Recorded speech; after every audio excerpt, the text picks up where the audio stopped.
Samba fla ani kelen septembre kalo kile muga ani duru. Cakɛda sigira jamana ɲɛmaw fɛ foroba cakɛda ka ɲɛsin sanfɛ kalandenw ka koɲɛw bɛɛ lajɛlen ɲɛnabɔli ma. N'a bɛ wele ko Centre national des œuvres universitaires CNU. Olu ka baara bɛ tali kɛ min na, o ye sanfɛ kalandenw ka ɲɛnamaya n'u ka kalanko baaraw bɛɛ lajɛlen k'o kɛ ka ɲɛ fo ka nimisi wasa sɔrɔ a la. Laɲini min b'a to ekɔlidenw u ka kalan bɛ se ka nɔgɔya u bolo cogo min na, CNU yɛrɛ sigikunba de y'o ye. O laɲini dɔ ye ekɔlidenw ka siyɔrɔko. Dumunikɛyɔrɔ fana bɛ CNU bolo walasa ka dumuni di ekɔlidenw ma nɔgɔya la. Furakɛyɔrɔ yɛrɛ bɛ CNU ka siyɔrɔw la. Ni ekɔlidenw n'u ye banamisɛnnin dɔw sɔrɔ walasa o banamisɛnninw bɛ se ka furakɛ. CNU ka laɲini dɔ ye ekɔlidenw ka to k'u don mɔbiliw kɔnɔ walasa ka bɔ u siyɔrɔw la ka taa kalankɛyɔrɔw la.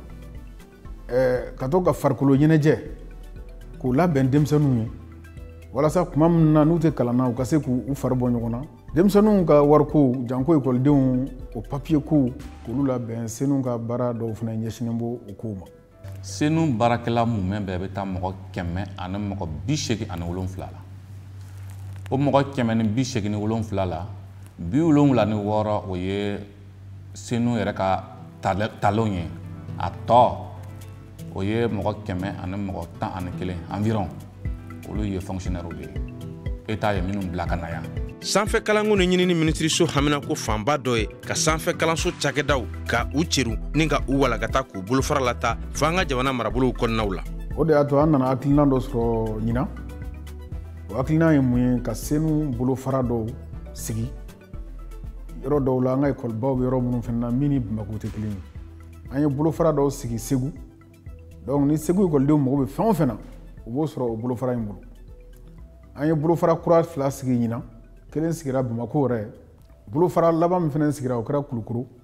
Walasa IPR ekɔliba min bɛ Kulukoro ekɔlidenw olu ka laɲiniw bɛ se ka sabati cogo min na. Ni a fɔra ko étudiant i ka bɔ Kulukoro ka na Bamako yan ka n'i kungo ɲɛnabɔ ou bien comme Bamakokaw yɛrɛ fana u ka Bamako ka bɛɛ traverser ka taa fo Kabala a degun ka bon.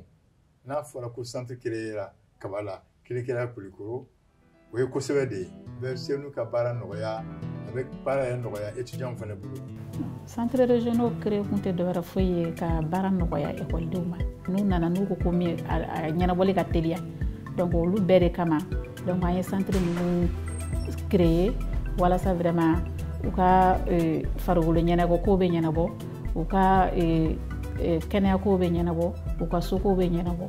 Donc CNU bɛ se ka fɛn fɛn kɛ Kabala yan nɔ o ɲɔgɔnna de taara ka taa d'u ma Bamako ye walasa ka baara nɔgɔya u ma kosɛbɛ. Centre régional des œuvres universitaires de Segu o ye CNU ka bolofara ye min sigilen bɛ Segu. Donc a créera ka a kun da Université de Segu ka création kan. A créé kun ye pour que o service min bɛ se ka rendu étudiants ye sur place. Centre régional de Kulukoro kuma la surunya la a bɛ komi CNU Kulukoro. Centre national des œuvres universitaires au bolofara de Centre régional des œuvres universitaires de Kulukoro ye. Donc baara minnu bɛ kɛ CNU na o baara kelenw de bɛ kɛ Kulukoro CNU tɔgɔ la. Effectivement, an ye centre 3 créé. Kelen créé la en 2014 olu baarakɛlaw bɛ yen. Minnu créé la 2 minnu créé la Bamako ani Kulukoro olu an ma tali wɛrɛ kɛ koyi. An ye réorganisation de kɛ CNU yɛrɛ kɔnɔna na ka dɔw bila ka dɔw nommé ka taa yen Kulukoro an ye mɔgɔ 6 de bila ka taa yen. Bamako an ye mɔgɔ 13 de bila yen. Sanfɛ kalandenw bɛ musaka min sɔrɔ n'a bɛ wele ko bourse yaasa k'o sɔrɔli baaraw teliya CNU ye fɛɛrɛ kɛrɛnkɛrɛnnen sigi sen kan san 2015 a bɛ fɔ min ma ko système intégré de gestion des œuvres universitaires SIGU. Ka fara o kan san 2019 CNU ye fɛɛrɛ wɛrɛ sigi sen kan ka kɛɲɛ ni diɲɛ yɛrɛ taabolo kura ye yaasa sanfɛ kalandenw ka CNU sɔrɔ u nagakɔrɔ n'u b'a fɔ ma ko n ka CNU kabin bɛ so.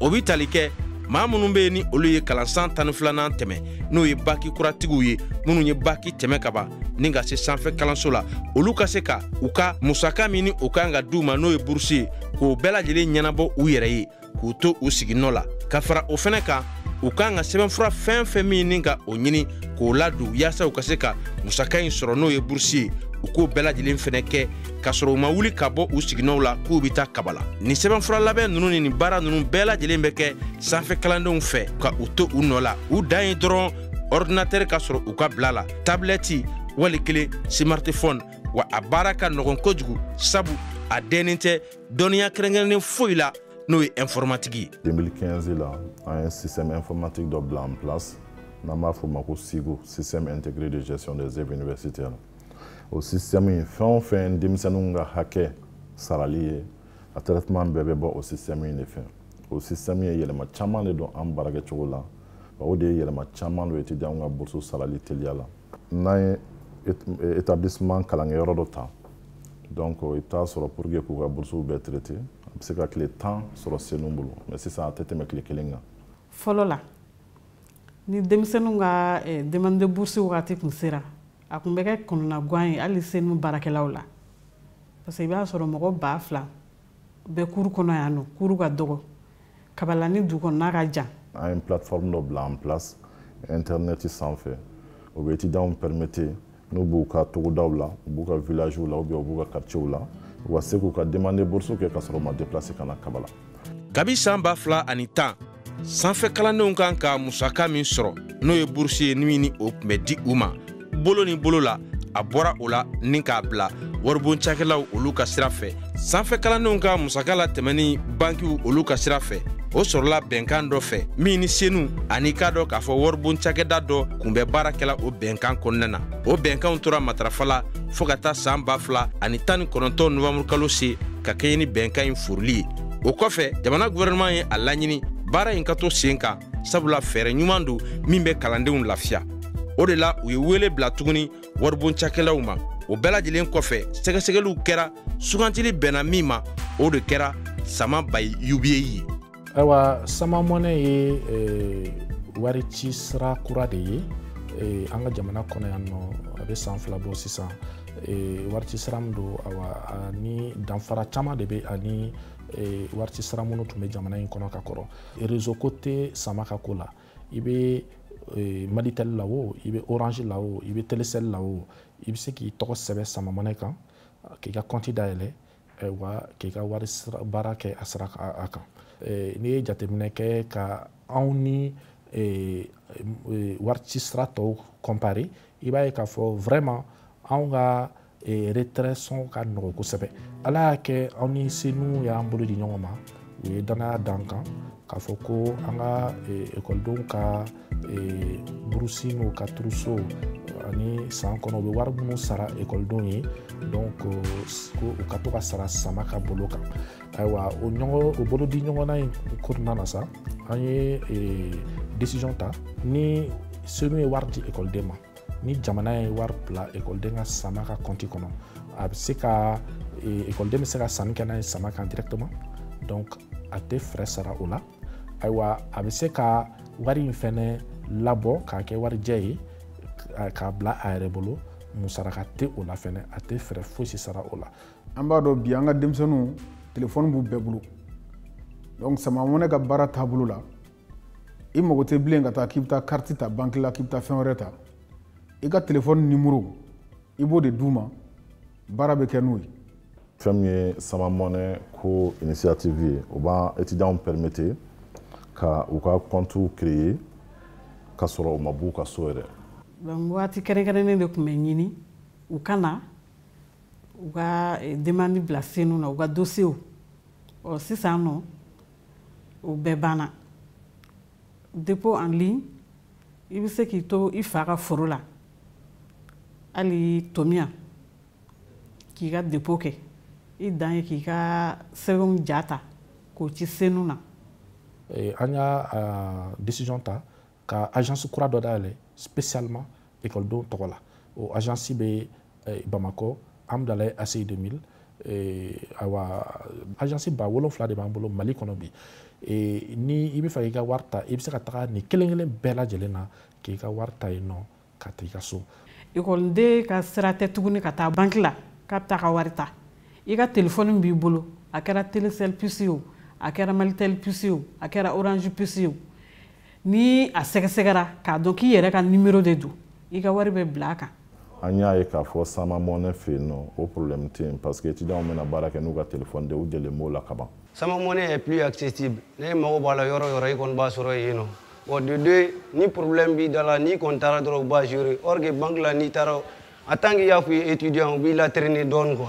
Le da mun b'i bolo ka ɲɛsin étudiant tɔw ma o de ye mɔgɔ fɛn fɛn min ka inscription ma ɲɛnabɔ bɛɛ ka na sama school la en cas de problème faut pas hésiter bɛɛ ka taa yen nɔ.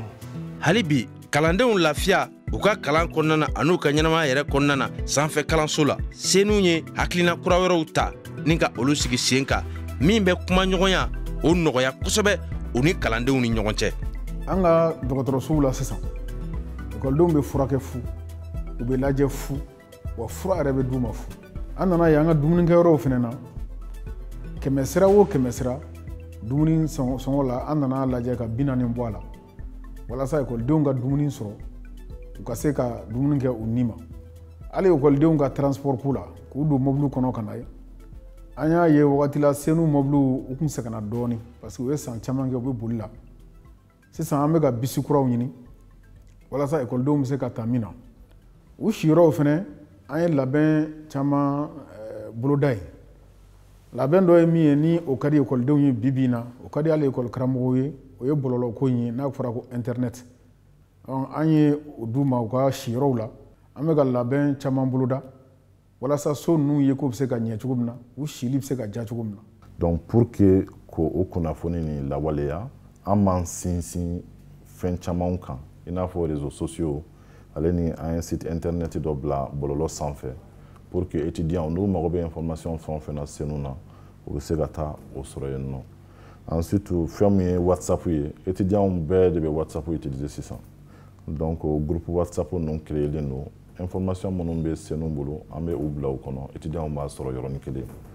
Bon ensuite fɛn min ye an ye bataki dɔ dilan salon n'o ye guide senu de l'étudiant ye o ye étudiants yɛrɛ ka senu matarafali sɛbɛn ye an bɛ baara fɛn o fɛn kɛ an b'an sinsin fɛn o fɛn k'a ka baara kɛ n'a bɛ étudiants nafa an b'o kɛ o sɛbɛn in kɔnɔ.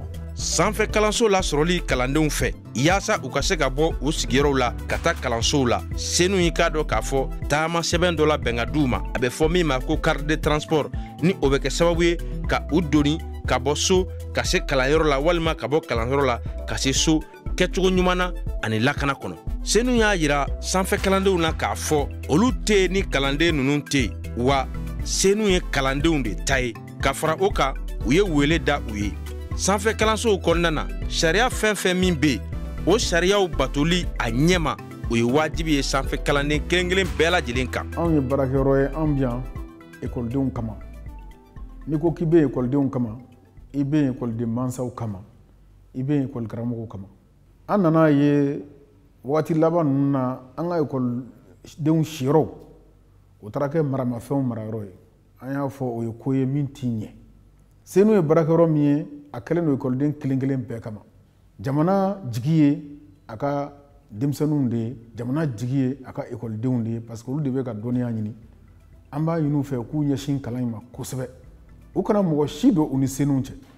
An bɛ yen nɔ u ka farikolo ɲɛnajɛ kama an bɛ yen nɔ u ka soko kama u ka kɛnɛyako kama u k'a dɔn k'a fɔ n'o gɛlɛya fɛn fɛn ma n'u sɔrɔ yan'u ka nafa k'u bɛna fɔ Kabala u ka dan Bamako yen nɔ kulu sanfɛ ye fɛn fɛn bɛ se ka kɛ Kabala yan nɔ a bɛɛ ɲɔgɔnna bɛ Badilabugu yen nɔ. Sariya gafe dɔw fɛnɛ bɛ yen nɔ n'o ye o kan ka bato donc an b'a ɲini u k'o fɛnɛ bato n'o ye sariya gafe min ɲɛsilen bɛ u ka sokɔnɔnasigiw cogoya ma i n'a fɔ résidence kɔnɔna sigili cogoya ani cogo min na u bɛ se ka œuvre yɛrɛ sɔrɔ nɔgɔya la. Senu ni sanfɛ kalandenw ni ɲɔgɔn cɛ o fɔrana k'o jɛ pasi senu ka laɲini o ɲɛsin tɛ foyi ma fo sanfɛ kalandenw ka haminaw olu tali ba la ni k'u don bɛrɛ la i n'a fɔ u dalaminɛ kala b'a fɔ cogo min na ka senu bila sanfɛ kalandenw ka bila la.